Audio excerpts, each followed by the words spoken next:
bibit gaharu itu ada beberapa hal yang perlu diperhatikan, yaitu pertama, kita harus tahu bahwa bibit gaharu atau tanaman gaharu itu termasuk dalam kategori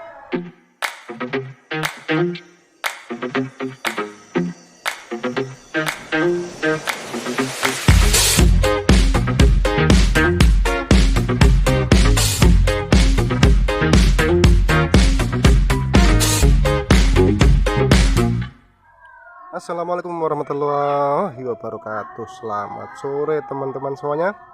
Semoga kabar hari ini tetap masih sehat ya teman-teman, tetap masih dilancarkan segala aktivitasnya dan juga dilancarkan rezekinya. Amin amin ya rabbal alamin.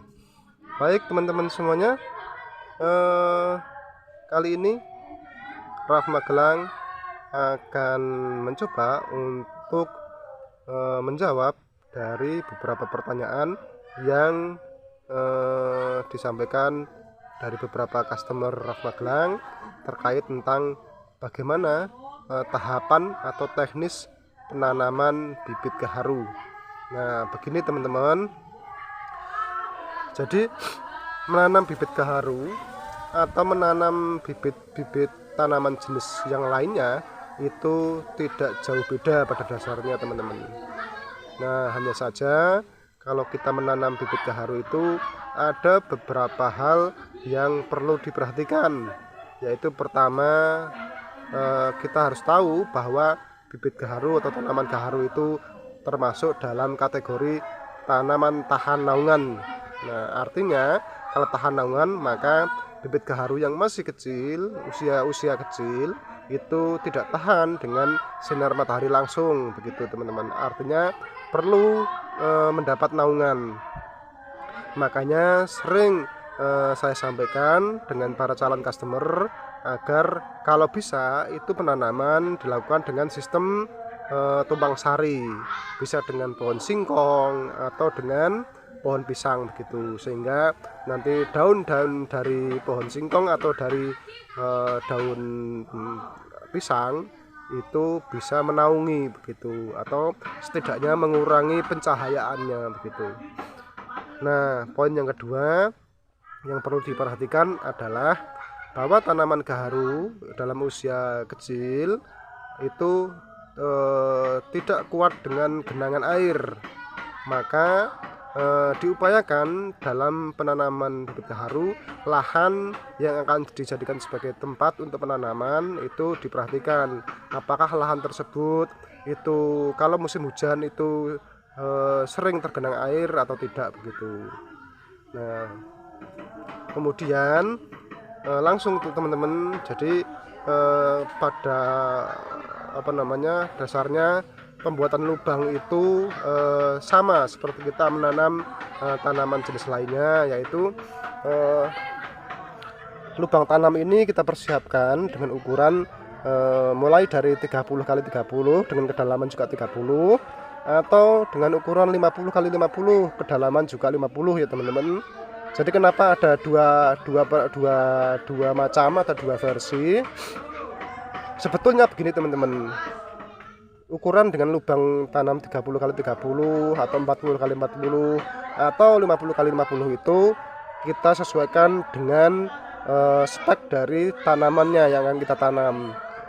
Kalau tanaman itu yang kita tanam itu tingginya misalkan 30 cm atau 40 cm atau 50 cm, maka cukup dengan ukuran itu 30 x 30 atau 40 x 50 gitu teman-teman. Kemudian kalau tingginya itu 2 meter, nah kalau tingginya 2 meter itu ukurannya itu bisa 50 x 50 begitu ya. Jadi semakin speknya tanaman itu semakin besar, maka lubang tanamnya juga harus besar begitu. Kalau speknya itu kecil, maka cukup dengan lubang juga yang ukuran kecil. Nah, artinya kita sesuaikan gitu ya. Nah, kemudian yang kedua teman-teman, lubang setelah kita buat seperti ini, kita berikan lapisan yang namanya kapur pertanian. Nah, ini warna putih ini adalah kapur pertanian teman-teman.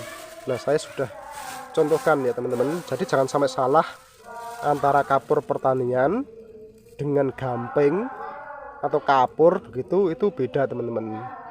Jadi memang wujudnya itu sama begitu, tapi nanti kalau kita beli di toko pertanian itu tanya saja itu kapur pertanian atau yang namanya dolomit begitu ya teman-teman. Jadi manfaat yang saya tahu bahwa kapur dolomit ini pertama bisa setidaknya menetralisir jika misalkan tanah ini kandungan asamnya itu tinggi begitu teman-teman. Kemudian yang kedua itu kalau menjaga misalkan tanah ini ada uretnya begitu. Nah, uret itu sangat berbahaya untuk akar tanaman teman-teman. Oke, kemudian kita taburkan seperti ini saja teman-teman. Jadi jangan terlalu banyak begitu ya. Nah, kalau sudah seperti ini kira-kira sudah rata begitu, baru nanti tahapan selanjutnya adalah kita kasih pupuk kandang teman-teman. Jadi kapur dolomit, kemudian di atasnya itu kita tabur pupuk kandang ya teman-teman. Nah, pupuk kandang kira-kira ukurannya itu 1 kilo lah teman-teman. Jadi 1 kilo pupuk kandang itu cukup begitu. Kemudian setelah pupuk kandang kita selesai kita taburkan di lubang tanam, baru kita lapisi dengan tanah lagi teman-teman. Kita lapisi dengan tanah. Baru setelah itu kita guyur dengan air sebanyak-banyaknya. Nah, setelah selesai, apakah harus langsung bisa ditanam? Alangkah baiknya teman-teman. Jadi alangkah baiknya itu kita tunggu 4-5 hari ya, agar nanti racun-racun yang dimungkinkan itu masih ada di lubang tanam atau hal-hal yang tidak diinginkan itu bisa diantisipasi teman-teman. Kemudian setelah selesai, setelah 4 hari baru nanti bibit kita tanam ya teman-teman. Nah, ini saya contohkan, ini bibit garu jenis Malakensis teman-teman. Nah, ini bibit jenis Malakensis, tingginya ini 50 cm teman-teman, 50 cm ya. Nah, kemudian kita tanam teman-teman. Kita tanam, kemudian di atas permukaan pangkal batang itu kita tanamnya modelnya gundukan teman-teman. Jadi jangan rata ya teman-teman, tapi diberi gundukan begitu ya. Nah, mudah kan teman-teman? Jadi tidak terlalu sulit. Tapi kalau belum mencoba itu memang merasa sulit karena hanya sekedar bayangan-bayangan saja begitu ya. Tapi kalau kita sudah mulai, kita praktek itu sangat mudah sekali ya. Nah, kemudian bagaimana untuk perawatan berkelanjutan ya nanti akan kita sampaikan teman-teman di video-video berikutnya. Yang penting jangan lupa untuk selalu dukung kita Raf Magelang dengan menekan tanda loncengnya, subscribe-nya, agar bisa mendapatkan notifikasi informasi-informasi terbaru dari Raf Magelang. Oke teman-teman, terima kasih. Semoga apa yang saya sampaikan hari ini bisa bermanfaat untuk kita semua. Wassalamualaikum warahmatullahi wabarakatuh.